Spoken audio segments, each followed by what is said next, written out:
வெண்தாமரைக்கு அன்றி நின் பதம் தாங்க என் வெள்ளை உள்ள தன் தாமரைக்கு தகாது கொலோ சகம் ஏழும் அளித்து உண்டான் உறங்க ஒழித்தான் பித்தாக உண்டாக்கும் வண்ணம் கண்டான் சுவை கொள் கரும்பே சகலகலாவல்லியே.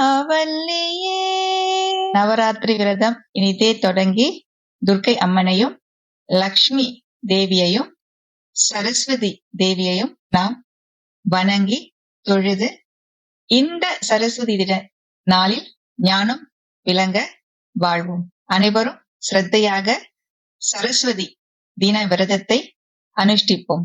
மேன்மைக்கோள் சைவநீதி விளங்குக உலகமெல்லாம் தென்னாடுடைய சிவனை போற்றி எந்நாட்டவருக்கும் இறைவா போற்றி.